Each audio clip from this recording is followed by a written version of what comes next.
Que la grâce de Dieu, que l'amour de notre Père vous localise, mesdames et messieurs. Shalom, shalom, shalom et bienvenue également dans ce nouveau numéro d'État Grandeur. Dieu nous fait encore grâce aujourd'hui d'entrer dans vos maisons, non pas pour vous montrer notre coiffure, nos accoutrements, nos habits ou quoi que ce soit, mais c'est pour parler de sa part. Nous vous apportons encore la bonne nouvelle qui est donc l'évangile, la parole de Dieu, cette parole qui sauve, cette parole qui guérit, cette parole qui nous nourrit, cette parole qui nous aide finalement à croître spirituellement, mais cette parole qui nous fait distinguer également des autres dans tous les domaines de notre vie. À toutes et à tous, shalom et bienvenue, que les dieux de ta grandeur, que les dieux que nous servons, les créateurs des cieux et de la terre, vous bénissent. Surtout les nouvelles personnes qui viennent à peine de découvrir ce programme, sachez que ça se passe comme ça, non seulement sur les réseaux sociaux, mais aussi sur la chaîne B1 Télévision. Et nous allons encore plus loin. Même les auditeurs, ceux qui écoutent la 87.8 MHz B1 FM, ont également l'occasion finalement de suivre ce programme dans vos voitures, pourquoi pas sur une moto, dans les transports en commun, partout. Dieu vous donne l'occasion de bien écouter son message qui nous envoie aujourd'hui encore à travers son serviteur. Alors, je nous demanderai de nous abonner encore sur notre page YouTube. Donc, allez-y, vous allez entrer, vous allez accéder. Il suffit seulement d'aimer la page même sur Facebook. Désormais, vous êtes membre de la grande famille de ta grandeur. Non pas pour parler de notre ta grandeur à nous, parce que devant ces dieux, nous sommes tellement petits, n'est-ce pas? C'est lui qui est grand. Alors, shalom également à ceux-là qui nous regardent via les réseaux sociaux. Tout de suite, vous allez comprendre, parce que je vais encore garder l'anonymat de notre invité. Je ne vais pas encore vous les montrer, vous les connaissez. Il y a eu une première partie, là, c'est une suite, mais ça sera juste après cette première chanson. Acclamons pour le Seigneur, peuple de Dieu. Nous allons bénir le nom de Dieu, le nom de notre Seigneur Jésus-Christ. Alléluia. Nous poussons de cris de joie à l'honneur de notre Seigneur. Alléluia. Alléluia. Puissant est notre Dieu. Alléluia. Chante avec moi, puissant est notre Dieu. Chante Alléluia. Alléluia. Puissant est notre Dieu, dis-le encore, puissant est notre Dieu.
nations s'inclinent devant ton trône. Chante-toi,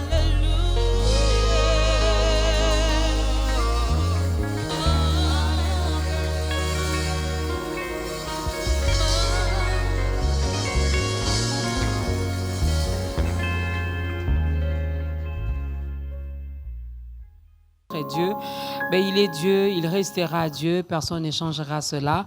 Et nous avons également, grâce à Jésus-Christ, nous sommes ses enfants. Je l'ai toujours dit, Dieu c'est un Père responsable. Il sait toujours assumer ses responsabilités. Alors il nous accorde encore sa grâce aujourd'hui à travers ce nouveau numéro d'État Grandeur où nous recevons encore le pasteur Jean Bosco Kindomba, n'est-ce pas, le responsable et le visionnaire de l'église Sang Précieux, cette église que vous connaissez. Alors vous connaissez également l'homme de Dieu, vous l'appréciez, l'homme de la grâce, c'est comme ça qu'on l'appelle, parce que quand on parle de la grâce directement, nous voyons le pasteur Jean Bosco Kindomba, il est parmi ceux-là qui nous ont vraiment, vraiment prêché sur la grâce, ceux-là qui ont martelé là-dessus, qui ont vraiment insisté sur la grâce. Alors nous continuons, vous avez compris que c'est une suite, parce que nous avons déjà réalisé la première partie, là il revient encore, parce qu'il y a encore beaucoup de choses à dire par rapport au vrai évangile. Shalom, homme des dieux, bienvenue. Shalom, bien-aimés, shalom à nos téléspectateurs d'ici et partout dans le monde. Tout va bien sinon? Mais la grâce est là. Lorsque la grâce est là, elle abonde, elle est extravagante, elle est dans ses superlatives. Ça c'est bien. Je croyais même qu'ils allaient acclamer. La grâce est là, la grâce est là. Alors le vrai évangile, d'entrée des jeux, pasteur Jean Bosco, je sais que la dernière fois, vous aviez donné la définition du vrai évangile. J'aimerais bien que vous puissiez encore nous rappeler cette définition que vous aviez donnée autrefois. D'entrée de jeu, Madame Dorcas, je ne sais pas si nous nous rendons compte, le pesant d'or, de traiter ces sujets sur le vrai évangile. Ce n'est pas quelque chose d'accessoire, parce que l'évangile résume tout ce que Christ a accompli pour nous. Mais malheureusement, aujourd'hui, beaucoup de gens sont christianisés, mais ils ne sont pas évangélisés. Beaucoup de gens croient que l'évangile, c'est l'extension du judaïsme. Et beaucoup de gens confondent, n'est-ce pas, les deux contrats, les deux alliances, l'ancienne et la nouvelle. Et parce qu'il y a cette confusion-là, les gens n'arrivent pas à mettre la croix comme la ligne de démarcation entre l'ancien contrat, l'ancienne administration et la nouvelle administration de la grâce. Comme on n'arrive pas à cela, il y a beaucoup de confusion, il y a beaucoup de choses qui sont mises sur le dos de l'évangile, mais qui ne sont pas l'évangile. Alors, il y a lieu que nous puissions écouter l'interpellation de l'apôtre Paul lorsqu'il parle aux Galates. Il dit, et il va même très loin, il dit, même si un ange venait, il parle d'un être céleste. Ça veut dire, ça peut être quelqu'un qui a des démonstrations extraordinaires. Parce qu'il dit, même si un ange, l'ange c'est des êtres tout à fait invisibles, ils peuvent prendre le corps, mais ce sont des êtres spirituels, hautement spirituels. Ça veut dire, quelqu'un peut venir même avec les capacités d'un ange et faire de grandes choses. Mais tu dois attendre ce qui sortira de sa bouche si c'est l'évangile. L'apôtre Paul dit, malgré tout ce qu'il peut faire, même s'il apparaît comme un ange, mais tu constates que dans sa bouche et dans son comportement, cela n'est pas imbibé par l'évangile, il dit, il faut le rejeter. Il ajoute même, il dit, si quelqu'un d'autre, il parle aux Galates, et je vais revenir sur le contexte de l'église des Galates, qui est le même problème de notre église aujourd'hui, que j'appelle le galatianisme. Donc, il dit, même si quelqu'un d'autre venait avec un autre évangile par rapport à celui dont je vous ai prêché, qu'il soit anathème. Maman, le mot anathème veut dire qu'il soit maudit. Donc, l'apôtre Paul, le choix des mots qu'il fait, ça doit faire trembler des pasteurs. Chaque dimanche, si je me lève, ce que je prêche, est-ce que c'est l'évangile? Si je ne le fais pas, je suis anathème, je suis maudit. L'apôtre Paul pousse le bouchon plus loin. Il dit, même si moi-même, je revenais et reniais ce que je vous ai prêché, que je sois maudit. Donc, quand on arrive devant des textes comme ça doit interpeller les prédicateurs, les enseignants de la parole. À un certain moment, il faut s'arrêter, dire c'est quoi l'évangile. C'est simple que cela. Parce que beaucoup de choses qui sont mises sous le dos de l'évangile, parfois même prenant des termes religieusement corrects, mais qui n'ont rien à voir avec l'évangile. Mais pourquoi Paul en parle aux Galates? Je fais une comparaison rapide. Quand tu prends l'église des Corinthiens, c'est une église pleine de dons spirituels. C'est une église où il y a beaucoup de réalités spirituelles. Mais l'apôtre Paul dit, je m'adresse à vous comme à des bébés, à des enfants. Cela veut dire le fait d'avoir des dons spirituels, prophétie, parole de connaissance, ne fait pas de quelqu'un de mûr. C'est un don, tu ne l'as pas mérité. Alors, l'apôtre Paul, il dit, je loue Seigneur, je rends grâce à Dieu de tous les dons et de toute la connaissance qu'il vous a fait. Malheureusement, quand tu lis minutieusement, tu trouveras que l'église de Corinthe, moralement, c'était une très mauvaise église. C'est là où il y a des disputes, c'est là où il y a même quelqu'un qui a pris la femme de son père, c'est là où il y a des divisions. Moi, je suis de Paul, moi, je suis d'Apollos, moi, je suis de Céphas. Donc, du point de vue moral, c'est une mauvaise église. Mais quand l'apôtre écrit, il n'est pas sévère. Il dit, je rends grâce à Dieu. Mais tu prends l'église de Galates. Moralement, Madame Dorcas, il n'y a rien à reprocher, mais ils ont touché un problème de la doctrine. Et l'apôtre Paul dit, qui vous a ensorcelé? Je suis déçu. Vous qui avez commencé bien, mais maintenant vous êtes en train de retourner dans la chair. Il dit, je suis étonné que vous vous détachez de l'évangile. Alors, entre Corinthe et Galates, je pourrais dire l'église de Corinthe, c'est une église très sale, mais ils ont gardé la machine à laver. Mais l'église de Galates, c'est une église très propre et ils ont cassé la machine à laver.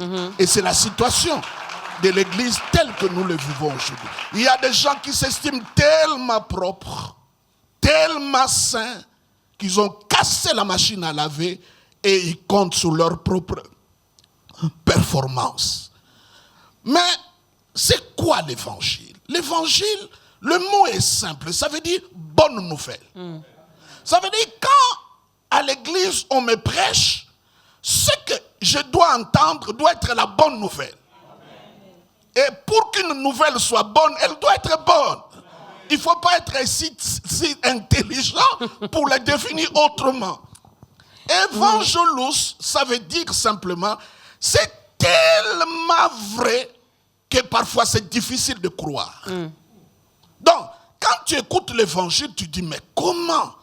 C'est moi qui ai fauté. Mais c'est Dieu qui envoie Jésus-Christ mourir à ma place. Tu es étonné, tu es scandalisé presque de l'amour et de la bonté de l'Éternel. Donc l'évangile, c'est la bonne nouvelle. Si on te prêche autre chose, où il n'y a pas la bonne nouvelle, les sorciers, les démons, ça te pousse à la peur. Ce n'est pas l'évangile. Je voulais même vous poser cette question-là, Daddy. Je voulais vous poser cette question-là. Nous sommes au Congo. L'église de Galates, on les laisse là-bas. Nous sommes au Congo. Il y a également une réalité qui se présente, qui peut ou ne pas être une vérité. Mais écrivez votre Bible alors. Écrivez votre Bible. Qui peut ou ne pas être une vérité, mais c'est une réalité que nous rencontrons également. Lorsque je viens annoncer, moi prédicateur, moi prédicatrice, je viens annoncer au peuple de Dieu qu'il y a des liens de famille qui existent, qu'il y a des liens de coutumes, qu'il y a la tradition, qu'il y a des autels que... Je me réfère également à l'histoire de Gédéon, à qui Dieu a appelé vaillant guerrier, mais il a également demandé à Gédéon d'aller détruire l'autel. Alors quand je viens prêcher comme ça, frères et sœurs, il y a des autels que nos parents, nos ancêtres ont construits, ont fait ceci ou cela.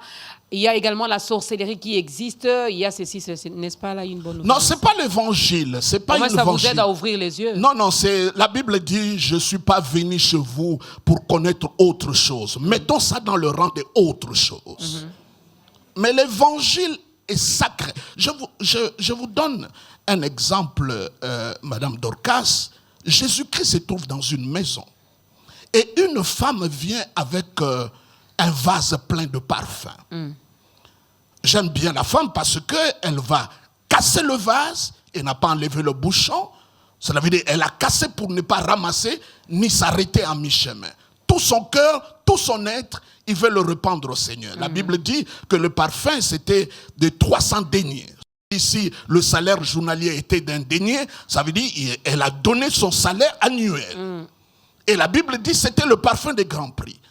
Alors, lorsque la femme reprend le parfum dans le pied du Seigneur, il y a des disciples qui sont scandalisés, particulièrement Judas Iscariote. Il dit ceci, il est préférable de vendre ce parfum et de le donner aux pauvres. Socialement, religieusement, son assertion est correcte. Mais écoutez la réponse de Jésus. Jésus dit, laisse-la faire.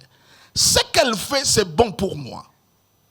Et Jésus ajoute cette phrase, je demande à tout pasteur de me donner l'interprétation. Peut-être moi, je ne suis pas intelligent pour bien l'interpréter.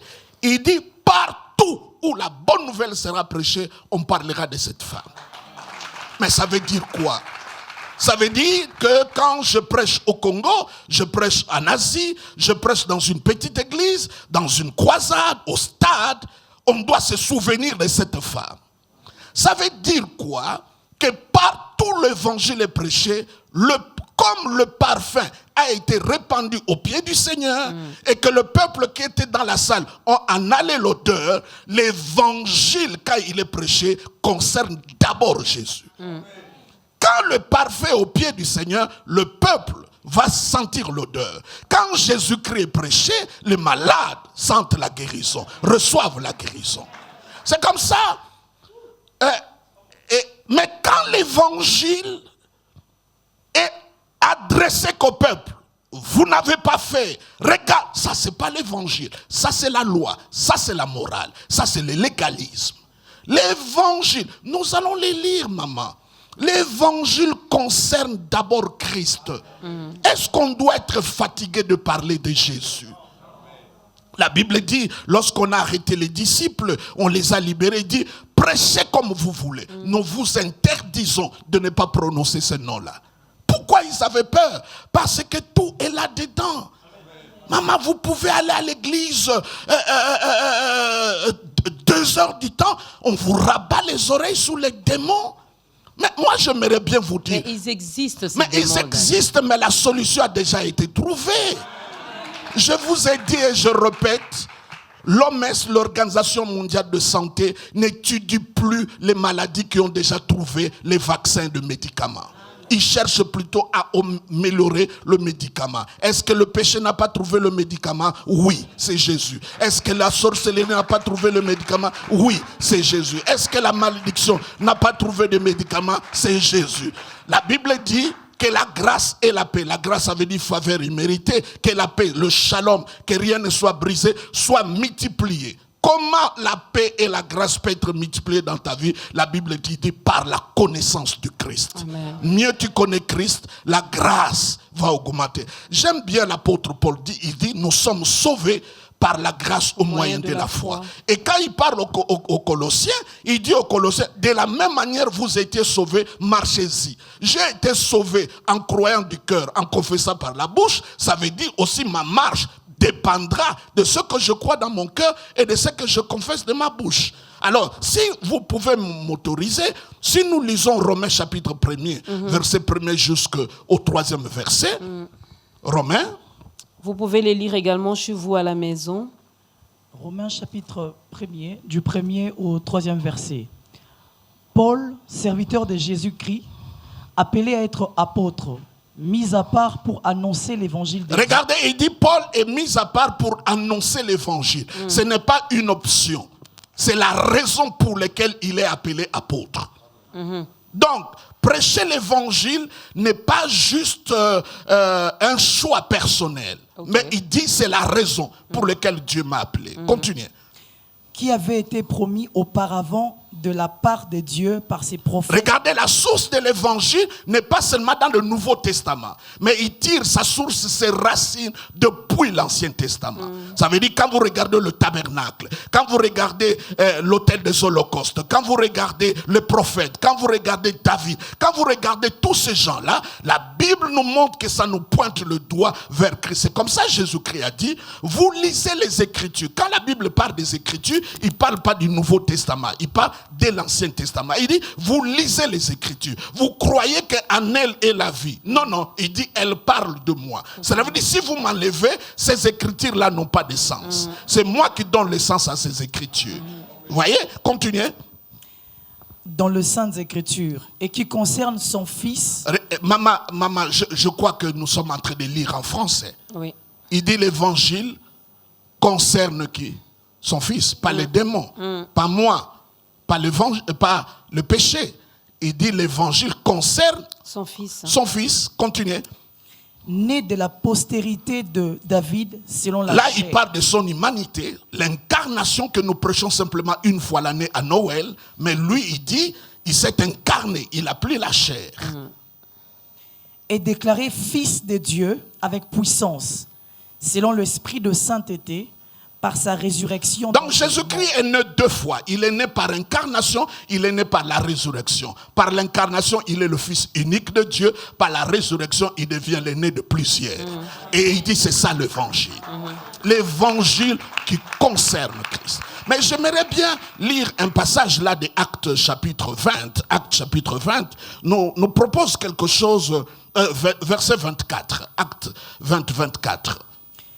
Acte 20, 24. Oui, Mais je ne fais pour moi-même aucun cas de ma vie, oui. comme si elle m'était précieuse, Hein? pourvu que j'accomplisse ma course avec joie. Hein? Et le ministère que j'ai reçu du Seigneur Jésus, d'annoncer la bonne nouvelle de la grâce de Dieu. Il y a une relation entre l'évangile et la grâce. Il dit la bonne nouvelle de la grâce. On ne dit pas la bonne nouvelle de la délivrance. On ne dit pas la bonne nouvelle de la destruction des autels. On ne dit pas la bonne nouvelle de la prospérité. On ne dit pas la bonne nouvelle de la bénédiction. C'est la bonne nouvelle de la grâce. Mais entre-temps, là où il y a la grâce, on détruit les autels. Là où il y a la grâce, les chrétiens sont prospères. Là où il y a la grâce, il y a la délivrance. Mais l'évangile a une relation directe. C'est comme ça. Je suis étonné lorsque les gens écorchent la grâce. Il dit la bonne nouvelle de la grâce. Ça veut dire un autre nom de l'évangile, c'est la grâce.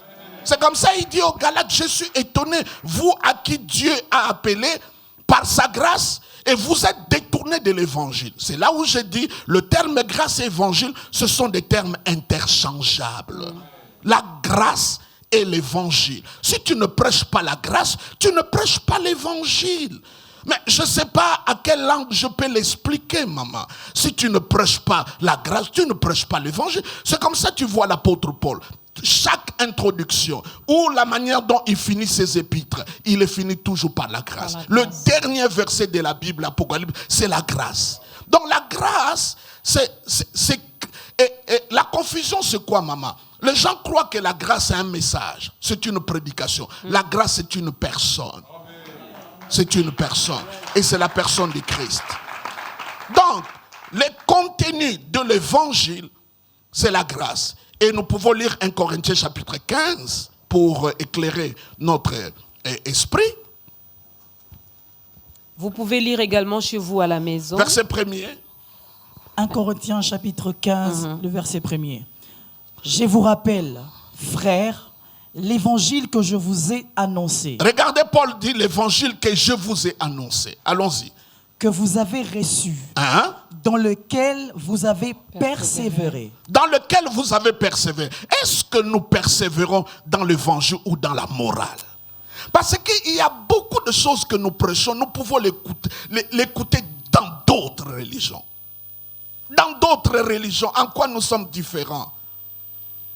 Jeûne, mais nous ne sommes pas les seuls qui jeûnent. Prier, nous ne sommes pas les seuls.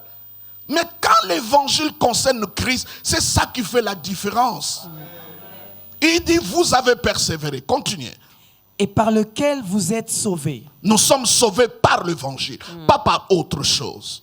Continuez. Si vous le retenez tel que je vous l'ai annoncé. Si vous le retenez tel que je vous ai annoncé. Beaucoup de gens ont commencé par l'évangile, maintenant ils ont remplacé ça par leur propre performance. Continuez. Autrement, vous auriez cru en vain. Je vous ai enseigné avant tout. Regardez maintenant le contenu de l'évangile. Je vous ai enseigné avant tout, il donne le contenu de l'évangile. Comme je l'avais aussi reçu, que Christ est mort pour nos péchés. Premièrement, il est mort pour nos péchés. Ce n'est pas dire aux gens tu es pécheur. Il est mort pour nos péchés. La solution a déjà été trouvée. L'évangile concerne la solution que le problème. Parce que le problème, tout le monde est conscient. C'est comme ça que je suis étonné. Et quelqu'un dit, ah non, à l'église, il y a des gens qui ont une mauvaise conduite. Quel est ce médecin qui doit se plaindre parce que dans son hôpital, il y a beaucoup de malades? Mais ils sont là pour ça. L'église est pour ça. Mais qu'est-ce qui fait que nous avons reçu ce message? Parce qu'il a dit, il a été appelé pour ça. Il nous a annoncé, nous avons reçu. Lui, il a annoncé, nous avons reçu et nous avons persévéré dans ça. Puisque l'évangile est là pour nous sauver. L'évangile nous prêche que Jésus-Christ est mort pour nos péchés. Mais si moi je comprends ça, pourquoi je continue à pécher? L'apôtre Paul répond à cette question-là. Quand il parle de l'église de Corinthe, l'église au sujet de laquelle je parlais dans mon introduction, il dit, ne savez-vous pas? Ils se sont méconduits dans l'immoralité. L'apôtre Paul ne dit pas, vous êtes des pécheurs. Il dit, vous avez ignoré que votre corps est le temple du Saint-Esprit. Mais qu'est-ce qu'il faut dans ces cas? Il faut éclairer la personne. Paul relève le problème. Il ne dit pas que vous êtes possédés, vous êtes mauvais, vous irez en enfer. Il leur regarde et dit, ne savez-vous pas que votre corps est le temple du Saint-Esprit? Parce que vous avez oublié. C'est une question d'ignorance. Le jour que tu seras éclairé, tous les domaines dans lesquels tu échoues, c'est le domaine dans lequel tu n'as pas de lumière.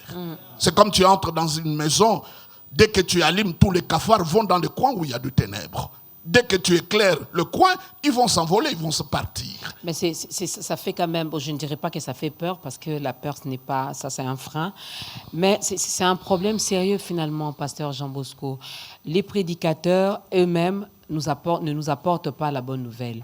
Et nous les brebis, nous les fidèles, j'aimerais bien comprendre quel est finalement notre sort. Parce que nous sommes là, toujours à l'église. Chaque dimanche, nous allons à l'église. Mais en fait, aussi, parfois, j'ai l'impression que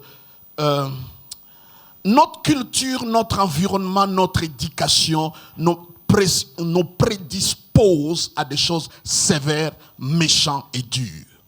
Quand c'est simple, la Bible dit, venez à moi, vous tous qui êtes fatigués, chargés, je vous donnerai du repos. La vie chrétienne, c'est le repos. Amen. Et il dit, c'est pas le combat à tue-tête, il dit c'est le repos. Et il ajoute, il dit, mon joug, il dit, mon joug, quand je vous le donne, mon joug est facile. Et léger. Mon fardeau est léger. Mais le mot facile et léger ne se dit plus à l'église. Entre-temps, c'est ce que Jésus dit. Il dit, mon joug est facile. Les gens aiment les choses compliquées. Il faut dormir par terre pour que Dieu t'écoute. Il faut faire tel sacrifice. Mais l'attitude également compte dans la présence non, de Dieu. Ne vous en faites pas, c'est la foi qui compte. Vous ne pouvez rien remplacer à cela. Les pharisiens, ils priaient. Mais Madame Dorcas, allez voir des bouddhistes. Il est couché sur les clous. On ne fait rien. Mais regardez même le musulman, c'est 5 fois par jour. En termes d'œuvres, de performance, nous sommes 0. C'est comme ça Dieu a compris ça. Il a mis ça sous la grâce et sous la foi. Là, c'est la foi qui compte, maman. Parce que si nous voulons remplacer la foi, c'est comme ça, c'est étonnant de voir. Ça, c'est notre arrière-plan fétichiste. Il faut toujours quelque chose. La foi simple, la foi sans support, croire à la parole de Dieu au pied de la lettre telle que Dieu le dit. On a des problèmes. Entre-temps, l'évangile, il dit mon fardeau est léger. Mon joug est facile. Quand ça devient compliqué, ce n'est pas lui. Et même Paul le dit aux Corinthiens, le diable cherche à vous écarter de la simplicité de l'évangile. Regardez, lorsque Satan a tenté Adam et Ève, Madame Dorcas, il les a tentés sur quel point? Il a voulu les convaincre que tout ce qu'ils avaient n'était pas suffisant. Ce n'est pas l'adultère, ce n'est pas le mensonge. Leur simplement convaincre et leur mettre à l'état de manque. Et c'est ça la religion. Chaque fois que tu viens à l'église, ça n'a jamais été suffisant. On te fait toujours croire que Dieu est déçu de toi. Mais c'est mon Père. Est-ce que vous... Je ne sais pas si je me fais comprendre. Mais c'est mon Père. Parce que la religion nous pousse à vouloir impressionner Dieu. Mais l'évangile veut que tu sois impressionné par ce que Christ a fait pour toi. Parce que Christ a fait pour nous, et comme texte de base, j'ai oublié même de le donner, nous sommes dans Galates chapitre 1, du 6e au 10e verset, je crois qu'on aura le temps de les lire, mais j'aimerais bien poser cette question, où est la place de la prophétie dans l'évangile? Oh, la prophétie a sa place dans le sens que Dieu nous a donné ça comme des outils. N'est-ce pas, pour notre marche. Mais l'évangile qui nous sauve, ce n'est pas la prophétie. L'évangile qui nous sauve, Jésus-Christ est mort pour nous, il a été enseveli pour nous, il est ressuscité, il est assis à la droite du Père. Aujourd'hui, regardez, Madame Dorcas, Jésus-Christ à la droite du Père, mais l'Église n'en parle pas. C'est comme Jésus est parti, blackout, on ne dit rien. Entre-temps, la Bible dit tel qu'il est, tel que nous sommes. Pas tel qu'il était dans les évangiles. Tel qu'au moment que nous parlons avec vous au plateau, que les téléspectateurs sont en train de nous suivre, tel que Jésus est, tel que nous sommes. Il est comment? Il est assis à la droite du Père. Il est le garant de la nouvelle alliance. C'est notre avocat. Il intercède pour nous. Il est le Seigneur des Seigneurs. Il est notre souverain sacrificateur. En d'autres termes, il est notre représentant. Il vous représente auprès du Père. Vous avez quelqu'un qui vous représente et qui a satisfait le cœur de Dieu. Le christianisme, ce n'est pas chercher à satisfaire le cœur de Dieu. Christ l'a déjà satisfait. Et ce que nous faisons n'est pas la racine. Prier, jeûner, donner les offrandes, payer la dîme, ce n'est pas la racine de la bénédiction, c'est le fruit de la bénédiction. La racine, c'est ce que Christ a fait. Dieu ne me bénit pas pour ce que je fais. C'est comme ça quand vous lisez la Bible, Jacob n'était pas béni par ce qu'il avait fait. Il a été béni par ce que sa mère a fait, qui est le type de Christ. Parce que la femme dira à son fils, si ton père te maudit, que la malédiction tombe sur moi. Ça, c'est un type de Christ. Christ a pris notre malédiction. Mais regardez Jacob, pour que son père, Isaac, le bénisse, c'était que les choses que la maman l'a proposées. C'est la maman qui va lui dire, écoutez ce que ton père projette à faire à ton frère Esaïe. Ça, c'est un. C'est elle qui amène l'information. Deux, c'est elle, n'est-ce pas, qui dit à son fils, n'allez pas chasser, le gibier est à la maison. C'est elle qui va le préparer. Et quand l'enfant dit, mais si je me présente, mon papa saura que je ne suis pas Esaïe. C'est maman qui prend la peau de bête et qui le fait porter. Et lui ne fait rien. Le christianisme, c'est ça. Je n'ai rien à faire. Lui, il a tout fait. Mais maman, cette bonne nouvelle est difficile à croire. C'est ce que je vous ai dit. Parce que notre orgueil veut que nous fassions quelque chose. C'est là vous verrez que quand le jeune homme riche est allé auprès du Seigneur, il dit, qu'est-ce que je dois faire pour avoir la vie éternelle?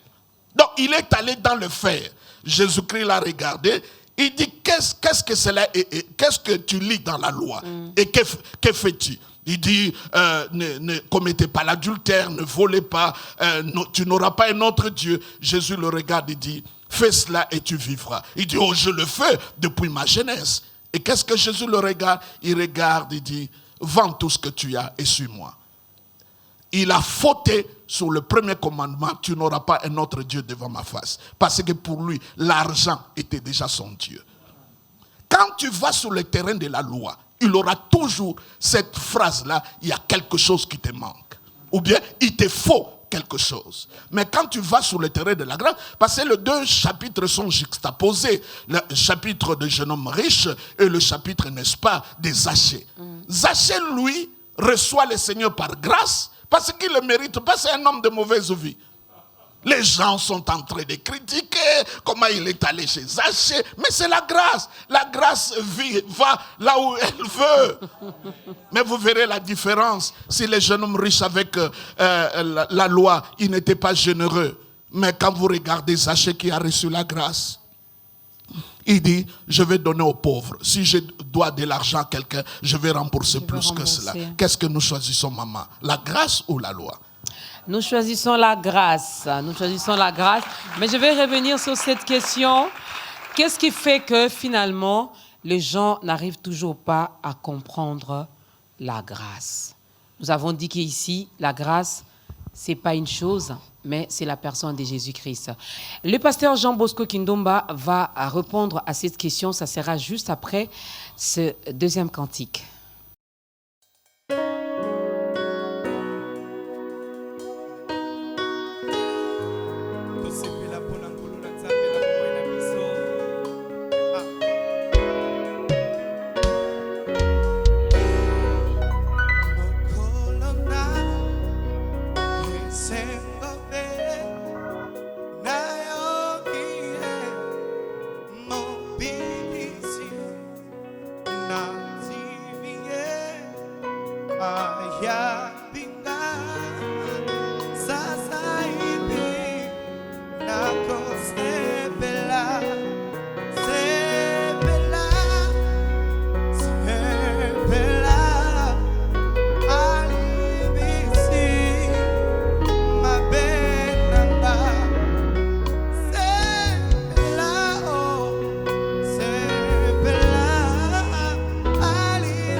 a pardonné nos péchés, il a pardonné nos péchés, Christ nous a rachetés, nous ne sommes plus redevables, donc il n'y a pas de raison finalement pour s'inquiéter, pour commencer à pleurnicher, pour chercher comment payer finalement la dette à l'autre là, car Christ a déjà tout payé pour nous, donc il nous a pardonné. Alors tout à l'heure, avant même la chanson, j'ai demandé au pasteur Jean Bosco Kindomba, qu'est-ce qui fait que nous avons du mal à comprendre ce message? Madame Dorcas, cela n'est pas propre à nous. Je crois que cela remonte la nuit des temps, même au temps des apôtres. Regardez l'apôtre Pierre, lui qui a reçu la grâce de marcher, de vivre avec Jésus, et qui, le jour de la Pentecôte, a donné un message extraordinaire. L'apôtre Paul, qui est une pièce maîtresse, n'est-ce pas, des apôtres du Seigneur. Mais dans la même épître de Paul aux Galates, Paul va le reprendre sévèrement parce qu'il avait des attitudes d'hypocrisie. Voyez, même quelqu'un qui était baptisé, rempli du Saint-Esprit, marchant avec Jésus-Christ, la loi, l'ancienne alliance, des attitudes hypocrites, parce qu'aujourd'hui, beaucoup de gens, ce qu'ils appellent parfois sanctification, c'est juste avoir de belles apparences, or que Dieu ne regarde pas aux apparences, il regarde aussi aux motivations, n'est-ce pas, au mobile de tout ce que nous faisons. Parce que si nous restons sur les apparences, on n'a rien à reprocher aux pharisiens. Malheureusement, aujourd'hui, nous avons des pharisiens du temps moderne. Donc, mais si, la question c'est, l'évangile est mal prêché. Si nous pouvons lire 2 Corinthiens chapitre 3, versets 14 à 18, 2 Corinthiens chapitre 3, nous allons comprendre cela. 2 Corinthiens chapitre 3, verset 14 à 18, je lis. Mais ils sont devenus durs d'entendement. Voilà, ils sont devenus durs d'entendement. Ici, l'apôtre Paul est en train, ceux qui lisent la Bible, si vous lisez tout le chapitre 3 de 2 Corinthiens, il est en train de comparer le ministère de l'ancienne alliance et le ministère de la nouvelle alliance. C'est comme ça, il dit, vous êtes des ministres de la nouvelle alliance. Donc, il y a beaucoup de choses qui se prêchent. Ce sont des choses de l'ancienne alliance, qui étaient l'ombre des réalités maintenant. Jésus-Christ, c'est la réalité. C'est comme quand tu es en train d'observer l'ombre, il n'y a pas de couleur, il n'y a pas des odeurs, il n'y a pas le poids, il n'y a pas la taille, n'est-ce pas? Mais ça peut indiquer qu'il y a quelqu'un qui est quelque part là. Mais quand tu regardes la personne en réalité, tu peux le voir dans toutes les facettes. Il dit, l'ancienne alliance, l'Ancien Testament, c'est l'ombre. C'est comme ça nous devons lire, n'est-ce pas, l'ancienne alliance ou l'Ancien Testament à la lumière de la nouvelle alliance, au lieu le contraire. Ok? Donc là, il dit, vous êtes devenus durs d'entendement. Car jusqu'à ce jour, le même voile demeure. Le même voile demeure, comme au temps de Moïse. Mais là, il précise bien l'idée. Allons-y, continuez. Quand ils font la lecture de l'Ancien Testament. Regardez, si on lit longtemps, nous continuons toujours à prêcher, parce que la plupart des choses, je ne veux pas choquer les gens, mais qu'ils soient honnêtes et sincères. Quand nous parlons par exemple des autels, des liens, ce sont des choses de l'ancienne alliance. Et aussi longtemps que vous prêchez ces choses, il y a le voile. Est-ce que je suis contre les liens? Oui, je peux prêcher les liens, mais quel auditoire? Si quelqu'un est en Christ, c'est une nouvelle créature. Les choses anciennes sont passées. C'est si vrai que cela. Mais si un chrétien, tout en étant chrétien, il a des problèmes dans sa vie, il ne vit pas l'effectivité de la vie chrétienne, il ne doit pas regarder sur les liens. Il doit regarder sur sa foi et sur sa connaissance du Christ. Okay. Parce que la Bible dit, Dieu nous a donné tout ce qui contribue à la vie par la connaissance du Christ. Donc, quand tu vas poser la question, ne le pose pas sur les liens, pas sur les autels. Allez checker, allez voir quel est le niveau de ta connaissance de la personne du Christ. Parce que Dieu nous a tout donné, tout ce qui contribue à la vie et à la piété, par la connaissance du Christ. Donc, c'est la connaissance qui est le vrai problème, parce que l'ignorance est là où le diable se sent à l'aise. Donc, aussi longtemps que nous continuons dans l'ancienne alliance, il y a ce voile. C'est comme ça que vous posez la question, pourquoi c'est difficile? Madame Dorcas, il y a le voile, parce que nous lisons l'Ancienne Alliance. Amen. Continuez. Et il ne se lève pas, parce que c'est en Christ qu'il disparaît. C'est en Christ que cela doit disparaître, si nous mettons Jésus-Christ au centre. C'est comme ça, quand vous lisez Actes des Apôtres, il dit, chaque jour, dans leur maison, dans leur ensemblement, je dis chaque jour. Avant de revenir, est-ce qu'on peut lire Actes pour voir que c'est chaque jour? Actes chapitre 5, verset 42. Et nous allons revenir sur 2 Corinthiens 5, 42. Actes chapitre 5, 42. Et chaque jour, dans les temples et dans les maisons, il ne cessait d'enseigner et d'annoncer la bonne nouvelle de Jésus-Christ. Chaque jour. Mais chaque jour, qu'est-ce que nous entendons? Ce n'est pas le parfum qui est répandu aux pieds de Jésus. Le pasteur cherche à répandre le parfum sur les pieds des fidèles et que Jésus puisse en aller l'odeur. On a renversé les choses. Répand le parfum aux pieds de Jésus-Christ et le peuple va en aller l'odeur. C'est la différence de l'ancienne et la nouvelle alliance. Quand tu lis l'ancienne alliance, tu ne tueras pas, tu ne feras pas. Quand tu lis la nouvelle alliance, je pardonnerai. Je mettrai une loi dans leur cœur. Le G a remplacé le tu. C'est toute la différence. Nous sommes dans une nouvelle administration, dans un nouveau régime. Et on confond le régime. Continuez de Corinthiens, s'il te plaît. Parce que maman, ce qui se passe ici, la plupart, vous avez posé la question, la plupart des enseignements que nous écoutons, c'est les expériences. Beaucoup de gens sont guichetés dans le guichet des expériences. Mais à la fin, quand même, ils prônent que Christ a gagné. Non, mais ton expérience... Donc, j'ai compris que j'étais enfermé, envoûté, ensorcelé dans les liens de coutume de famille, mais Christ... Mais pour faire sortir la personne de cela, il doit avoir la foi. Mais quel est le message qui apporte la foi? Nous lisons, qu'est-ce que on ne lit pas? Qu'est-ce que Hébreu nous dit? Il dit, ayant le regard sur Jésus, le chef et le consommateur de notre foi.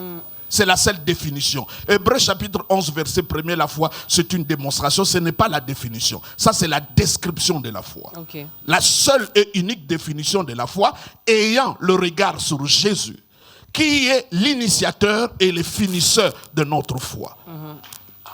Donc, il n'y a pas un autre message qui produit la foi que le message sur la personne du Christ. La Bible dit, la femme qui avait la perte de sang, ayant entendu parler de Jésus.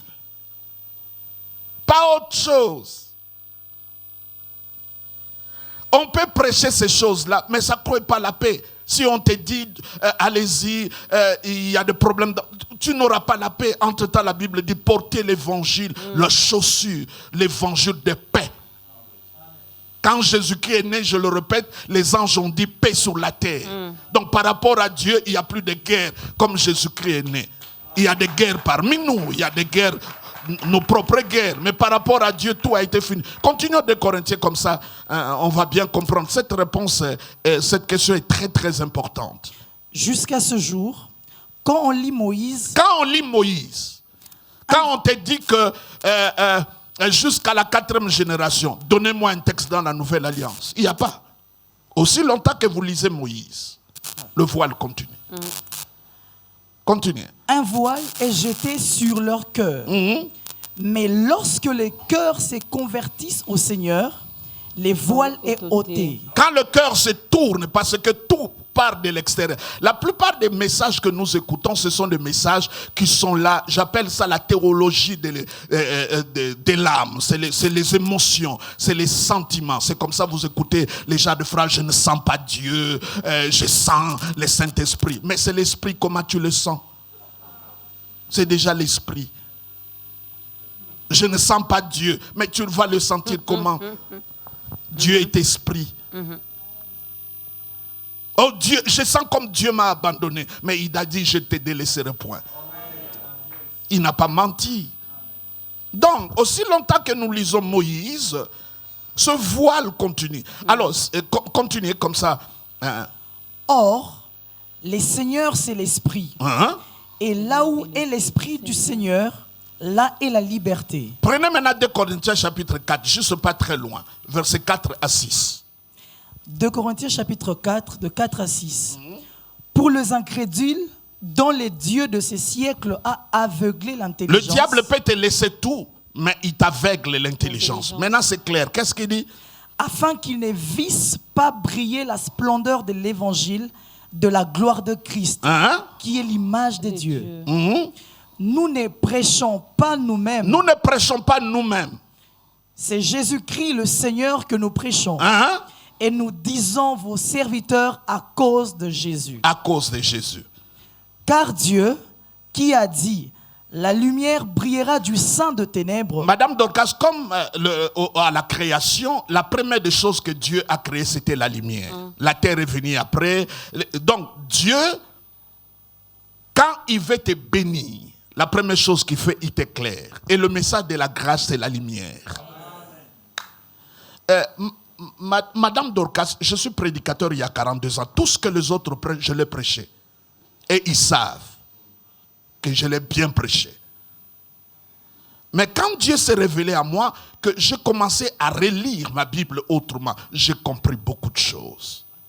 Il y a lieu. Parce que tout ce que... Moi, je ne vois pas maman Moko, tata Moko, il y avait telle personne. Non, non, je ne vais pas sur le terrain des expériences. Ça change d'une personne à l'autre. Retournons dans le terrain des B-I-B-L-E-E, la Bible. Regardons et scrutons cela. Au lieu d'utiliser les récits de l'Ancien Testament et de le tourner à notre sauce. C'est comme ça, il est difficile que les gens prêchent l'apôtre Paul, qui est notre apôtre. C'est l'apôtre des païens. Parce que l'évangile... Vous êtes toujours païen jusqu'aujourd'hui? Non, non, je ne suis pas juif. Ok. Païen dans le sens que je ne suis pas juif. Et je n'ai même pas l'ambition de l'être. Parce que l'alliance dans laquelle je me trouve est meilleure par rapport à l'alliance qu'ils avaient. Et quand vous, par exemple, quand la Bible dit « Par ces maîtrissures, nous sommes guéris ». Nous sommes guéris au présent, le maîtrissure c'est au passé. Cela veut dire que l'évangile nous place dans l'historique. Commençons d'abord à croire à ce qu'il a fait avant de chercher à croire à ce qu'il fera. Aujourd'hui, on nous projette toujours. C'est comme ça, quand tu lis Ésaïe 53, il dit « Qui a cru à ce qui nous a été annoncé ?» Avant de décrire tout ce que Christ a fait.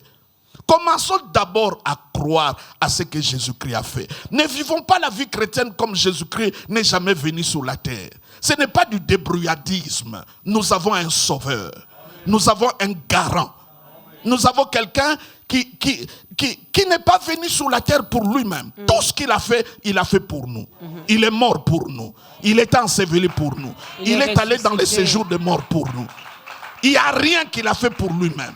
Et Madame Dorcas, si dans tout ce que Jésus-Christ a fait, en termes de rédemption, la victoire de Satan n'était pas prévue, c'est un échec. Par la substitution et l'identification, Jésus-Christ a vaincu le diable. Pas pour lui, mais pour nous. C'est comme ça que nous sommes plus que vainqueurs. Je l'ai prêché hier à l'église. Il dit, vous n'aurez pas à combattre dans cette affaire. Je combattrai pour nous. Mais que les gens nous donnent l'explication de ces versets. Si lui doit combattre, comment moi je dois faire? Ben moi je reste assise, hein. Moi je vais rester assise et puis lui va combattre et puis la victoire là m'appartient. Et toi tu le rends simplement grâce. Voilà. C'est comme ça la Bible dit, priez sans cesse. Mais quelle est la prière que nous devons faire sans cesse? Le verset qui vient en bas, rendez grâce à Dieu en toutes choses. La prière que nous devons faire sans cesse, ce n'est pas la demande, c'est l'action de grâce. Ben, nous sommes devenus tellement des mendiants. Alors, j'aime également Jésus-Christ parce qu'il nous a également prévenus dans sa parole. Il nous a parlé de faux qui viendront finalement en son nom. Alors, vous voulez qu'on prêche Jésus, qu'on ne parle que de Jésus-Christ. C'est Jésus-Christ qui est venu, qui est mort pour nous, qui a été enseveli, qui est ressuscité, il est monté au ciel, intercédant en notre faveur.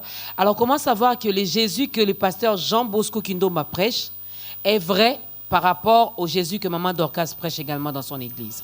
Parce que les Jésus, maintenant, il y en a plusieurs. Un jour, c'est un témoignage que je lis quelque part. Un chrétien, un croyant, dormait et dans son sommeil... quelqu'un brillant comme un ange est apparu et il lui a dit « Adore-moi, je suis le Seigneur ». Et le Saint-Esprit a dit dans le cœur si c'était le Seigneur, ce n'est pas lui qui t'a dit de l'adorer. Moi, j'allais te dire, adore-le.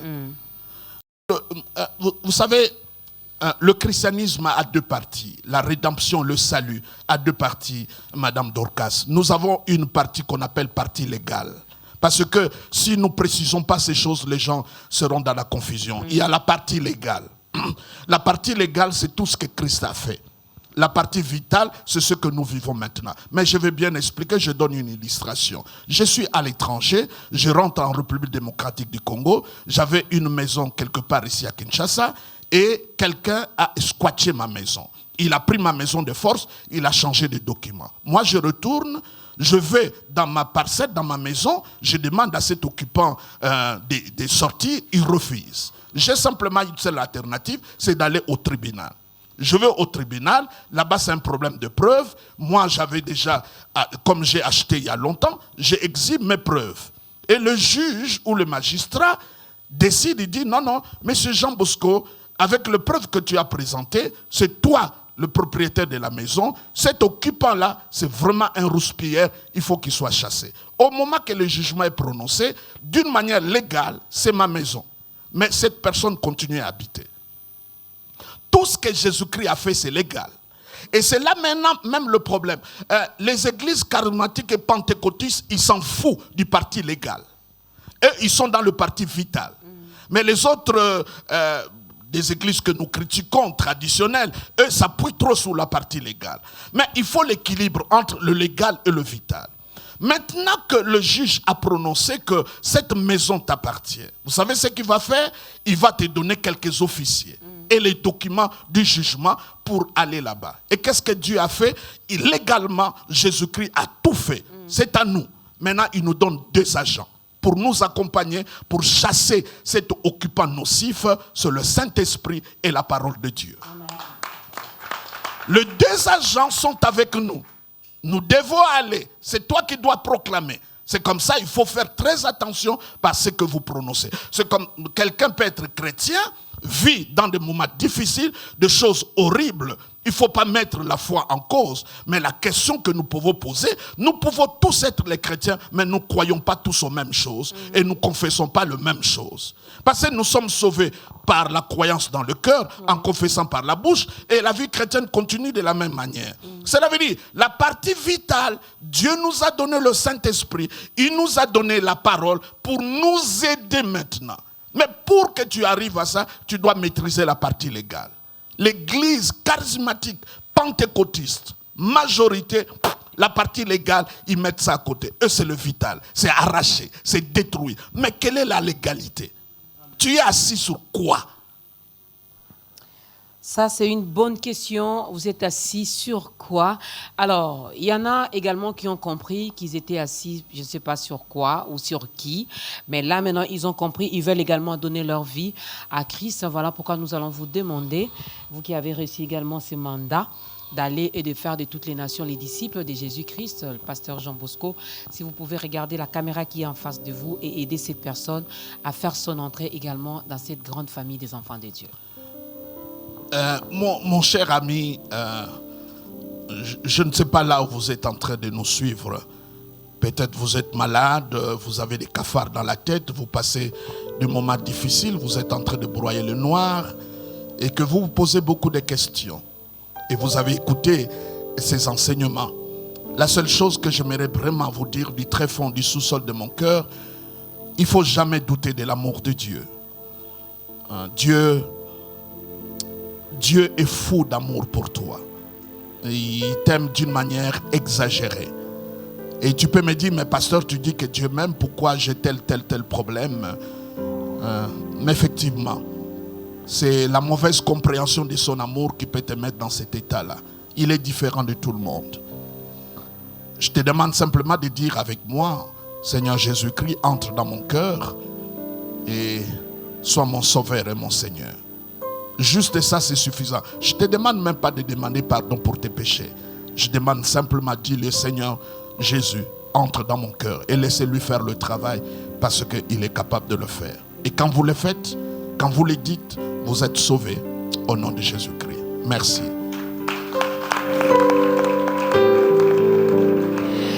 Bienvenue. Bienvenue dans la grande famille des enfants des dieux. Ces acclamations, c'était une façon pour nous de vous accueillir. Mais en écoutant également cette prière, cela m'a inspiré quand même une petite question que je vais poser parce qu'on nous fait signe, on arrive vraiment presque à la fin.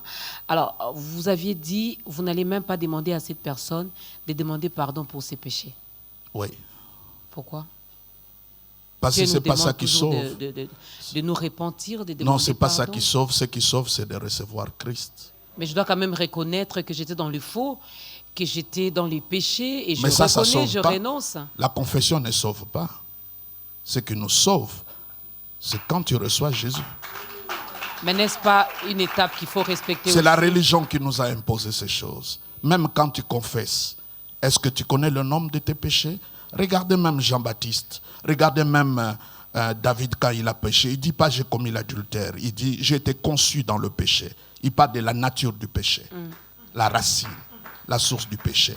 Les jours de la Pentecôte, quand ils se sont convertis, il n'a pas dit repentez-vous à vos péchés. Il dit homme frère, que ferons-nous? Il dit croyez au Seigneur Jésus-Christ, vous serez sauvés. Simplement. Regardez le geôlier qui a arrêté Paul lorsque la prison s'est écroulée et il a dit, mais il a voulu se donner la mort. L'apôtre Paul dit, ne te fais pas du mal. Et puis il dit, qu'est-ce que je dois faire? Il dit, crois au Seigneur Jésus, tu seras sauvé ta famille.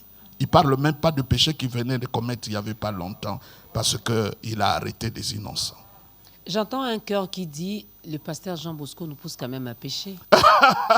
Est-ce que quand tu dis à ta femme, je t'aime beaucoup, tu le pousses à commettre l'adultère? Non. C'était juste une parenthèse. Alors, j'aimerais bien que nous puissions parler de ce programme. Madame Dorcas, vous comprenez bien. Quand tu dis à ta femme, je suis fort amoureux de toi, est-ce que tu lui dis, va commettre l'adultère? La Bible dit, la bonté de l'Éternel nous pousse à la repentance. Prêcher la bonté, les gens vont se repentir. Utiliser la peur pour pousser les gens à venir au salut, c'est très dangereux. Mais nous aimons ça. C'est manipulateur. Mais vous aimez ça aussi? Moi, pas. Parce que vous voulez que nous non, ne me mettez pas, ne me mettez pas de cette moule. Je l'ai dit d'une manière générale. D'une manière générique, je peux l'accepter, la responsabilité, mais je ne suis plus dans ces choses-là. C'est quoi ce programme qui nous attend, qui avait déjà commencé d'ailleurs? Non, c'est un programme magnifique. Ceux qui l'ont déjà participé peuvent en rendre témoignage. C'est la haute école de la grâce où je suis en train d'enseigner d'une manière profonde sur la grâce. Des gens posent des questions. Il y a des calomniateurs qui cherchent à me dire des choses que je ne dis pas. Le pasteur Bosco est contre l'intercession, il pousse au péché. Le pasteur Jean Bosco est contre la sanctification. Mais il faut venir à l'école. Les pasteurs Jean Bosco contre la délivrance et toutes ces choses-là. Mais il faut même écouter ce que les gens sont en train de dire par méchanceté. Mais venez, écoutez l'enseignement. S'il y a des questions, posez-le. Donc, c'est jusqu'à la fin du mois d'avril. Okay. Ceux qui nous prennent, n'est-ce pas, à mi-chemin, ils peuvent nous rejoindre pour cela, d'ici et ailleurs, partout dans le monde. Si quelqu'un veut nous inviter, dans n'importe quel pays du monde, pour que nous allons exposer cet évangile salutaire, la révolution de la grâce, comme je l'appelle, nous serons disposés d'y aller partout. Même si Dieu m'a demandé d'aller prêcher en enfer, j'irai prêcher l'évangile de la grâce. La grâce doit être prêchée parce que... En enfer, ils ne vont pas se convertir. Oui, c'est une façon d'extrapoler, okay. Simplement, mais ça veut dire partout où cela est possible de prêcher, j'irai prêcher l'évangile sans problème. Donc, c'est à l'église du sang précieux, derrière la maison de commis de Calamou, pas très loin de Rond-Point Victoire, en face du parquet de Calamou. Et nous sommes là de 8h jusqu'à 12h tous les jours, à l'exception des samedis et dimanches. Donc, de lundi à vendredi, à partir de 8h. Alors, c'est tout le monde, même les prédicateurs? Tout le monde, sans exception. Tout le monde. Je l'ai ouvert à tout le monde. Tout le monde. Il y a des amis qui sont venus de la Côte d'Ivoire, du Cameroun, de Burkina Faso, qui sont avec nous pour suivre le programme. Et je bénis le Seigneur. Je demande que la grâce de Dieu, parce qu'ils ont dû payer le billet, venir ici, que Dieu soit loué. Que Dieu soit loué. Un numéro de contact? 081 plus 243 081 508 9 366 ou bien plus 243 999 58 73 48. Si vous avez des questions, vous avez toujours critiqué de loin, mais allez-y de près, posez la question à l'homme de Dieu. Il est vraiment disponible pour vous répondre, n'est-ce pas? La grâce n'est pas une chose, la grâce c'est notre Seigneur Jésus-Christ. J'ai aimé l'exemple que le pasteur Jean Bosco avait donné autrefois. Quand vous prenez la décision de rester fidèle à votre femme, ce n'est pas parce qu'elle vous a braqué une arme, ce n'est pas parce que, je ne sais pas moi, quelqu'un vous a menacé, mais c'est cet amour-là que vous avez de votre femme qui vous pousse finalement à rester fidèle. Alors, vous criez tout haut, nous aimons Jésus, Jésus vit en nous, nous sommes enfants de Dieu. Puisque vous aimez Jésus, puisque Jésus-Christ habite en vous, vous devez savoir ce que Christ aime et ce que Christ n'aime pas. Faites ce qu'il aime, n'est-ce pas? Ne restons pas focalisés sur les démons. On en a vraiment fait la publicité dans nos églises. On a prêché les démons, on a détruit les hôtels qui continuent à pousser comme les champignons. On continue à détruire toujours. On chasse les démons, je ne sais pas comment ils font pour revenir. On les envoie dans les lieux arides, mais ils reviennent toujours. Moi, je ne sais pas. Alors peut-être qu'il faut changer la façon même de prier. Passons beaucoup plus de temps à adorer, à élever le nom de Jésus-Christ, à reconnaître également qui il est pour nous. Et vous allez voir, les choses changeront. Un dernier mot, homme de Dieu? Je suis toujours dans cette promotion de la grâce, de l'amour inconditionnel de Dieu, de l'œuvre parfaite, complète, totale et achevée du Christ. Je suis là toujours pour annoncer le christocentrisme. Jésus doit être au centre de tout ce que nous faisons. Nous ne disons pas que nous ne pouvons pas prêcher sur le mariage, que nous ne pouvons pas prêcher sur le travail. Ça, ce sont autres choses. Mais nous devons d'abord et avant tout parler du Seigneur Jésus-Christ, son œuvre, parce que c'est ça l'évangile. L'évangile est centré sur la personne du Christ. L'évangile, ce n'est pas ce qu'il fera, mais ce qu'il a déjà fait. L'évangile, c'est la croix qui fait la différence. Il y a un avant la croix, il y a un après la croix. C'est ça l'évangile. Si on arrive à voir des choses de cette manière-là, beaucoup de choses changeront. Mais vraiment, de tout cœur, à vous particulièrement, Madame Dorcas, trouver l'encouragement au travers de ma petite voix pour ce que vous êtes en train d'accomplir pour le Seigneur. Parfois, vous rendez pas compte, mais dites-vous, j'ai passé une émission ici chez vous. Je peux parler à la manière des hommes. Cette émission m'a rendu célèbre parce que je connais même pas le nombre de vues et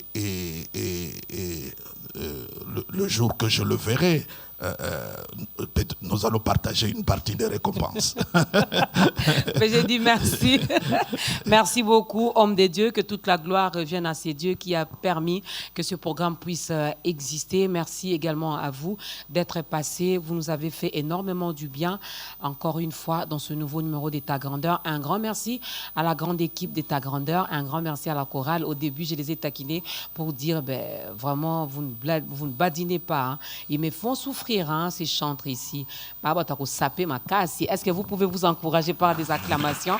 Ils sont bien habillés, n'est-ce pas? Et ils chantent merveilleusement bien pour la gloire de Dieu. Ça n'est vraiment fini. Merci à vous, chers papas, chères mamans, chers frères et sœurs, vous qui avez suivi avec beaucoup d'attention ce nouveau numéro qui, j'ose croire, vous a énormément béni. Gloire à Dieu. Alors, nous allons nous lever. L'homme de Dieu va clôturer ce moment avec une courte prière et nous allons danser pour la gloire de ces dieux. Levez-vous également chez vous à la maison et dansons ensemble. Mon Père, mon Dieu, le Père de mon Seigneur Jésus-Christ, le seul Dieu, créateur du ciel et de la terre, mon Dieu, mon Père. Nous avons, peut-être d'une manière maladroite, parlé de cet évangile. Les hommes et les femmes partout ont suivi le message. Il y en a ceux qui discutent, il y en a ceux qui se posent des questions. Mais je t'en supplie, Père, par ton esprit, enlève le voile. Convainc-nous par ton esprit que Jésus-Christ, ton Fils, il a tout fait. Et que nous n'avons plus rien à faire. Si ce n'est que de croire à ce qu'il a fait pour nous. Bénis les pasteurs des hommes de Dieu partout dans le monde qui apportent ta parole. Que ta grâce nous couvre tous. Au nom de Jésus. Amen. Amen.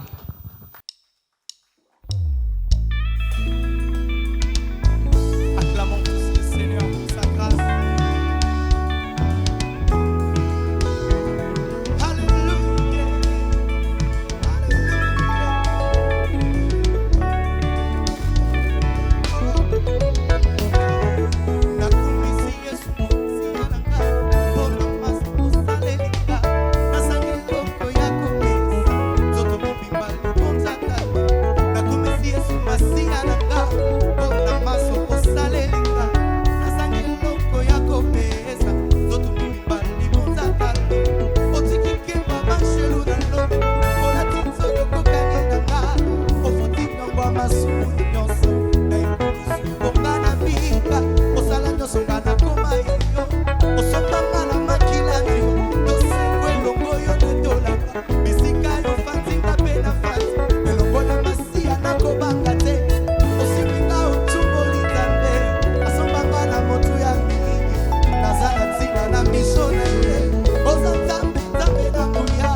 Akabanguna,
lobi boni na zanga ta boucle d'oreille.